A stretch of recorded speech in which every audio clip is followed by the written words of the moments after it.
Hey guys, welcome back to the channel. I'm Mike and this is Wog. As I stated in a previous video, I'm starting this whole thrift store find segment of this whole channel that we got going on here. Believe it or not, I do find a lot of different stuff at the thrift stores. And as I explained in the previous video, I always believed I was one of those people that didn't have good luck of finding stuff at thrift stores. Then I found what I found today, and then I started thinking about all the other things I found. And I have really good luck actually, and so does my better half. She'll just bring home stuff. I'm like, where did you get this? It doesn't add up, right? So guys, here in front of me is a thrift store find. Well, it's actually two separate thrift store finds. Prior to purchasing my ECWCS Polartec layer, so that would be level 3 or 5. In the ECW system, or the ECWCS system, I built some out of some Polartec fleece. Guys, this fleece is made by the Snuggie company. We all know what Snuggie is, right? And I had no use for a woodland camo Snuggie. I'm not a Snuggie kind of fellow.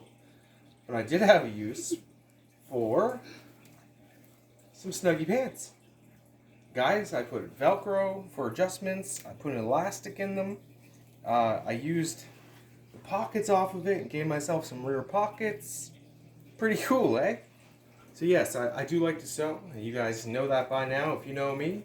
I also made these booties for sleeping in. And they're quite fantastic actually. And inside is the M65 field liner material. I had a pair of ripped interior pants and I turned them into a pair of booties for my system. And this system's for my better half, making her all nice and snuggy and cozy too. Literally.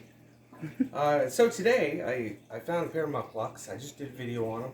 Super excited with that find. But I also found another woodland camo snuggie that's in the exact same condition as this set. So now, I'm going to make her a snuggie hoodie. Or a snuggie like blouse as such. And it even has pockets, so I can pocket it out. So that's kind of exciting. I do like to sew. Like I say, not all of us have access to a sewing machine or even like the idea of sewing. I do, so it allows me to make some custom gear, right? I just like custom gear. But I also like 100% surplus items too. Mint condition.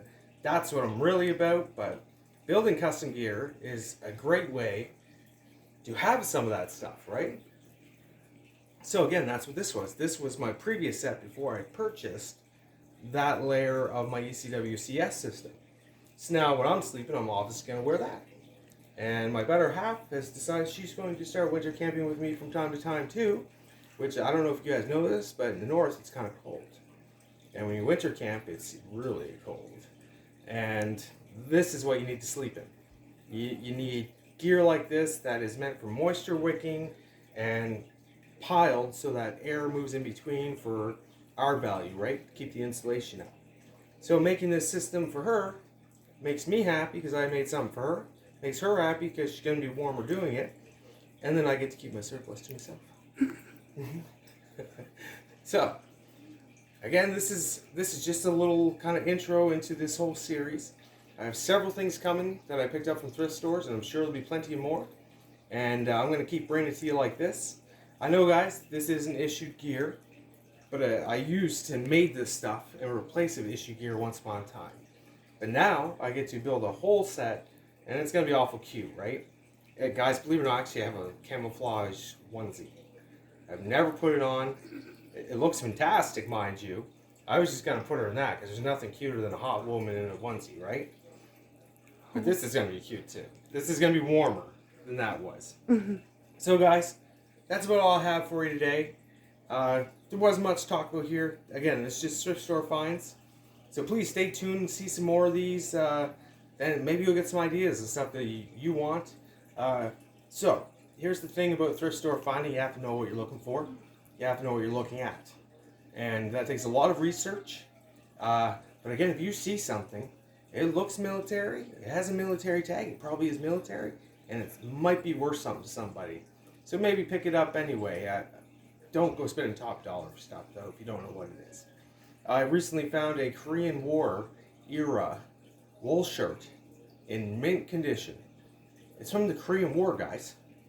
That was a long time ago. In mint shape. I paid, I think, $20 for it, which is a lot of money, but not when you're talking about 100% wool. It's worth between $70 and $100 in its condition the way it is. So there you go. So sometimes you can make things pay for themselves. I'm not going to sell it. I'm going to keep it. Again, I'm getting into the Alice stuff a little bit now. I'm going backwards in time. I've already got all the woodland, and I'm going backwards now, and that kind of stuff comes into play. And by the way, Flower loves woodland camo. Her patterns, she believes that she is this color, and every time we get it out, she's here. She's a superstar. All right, guys, I'm going to cut us off there. Thanks for watching. Like and subscribe, and we'll see you next time.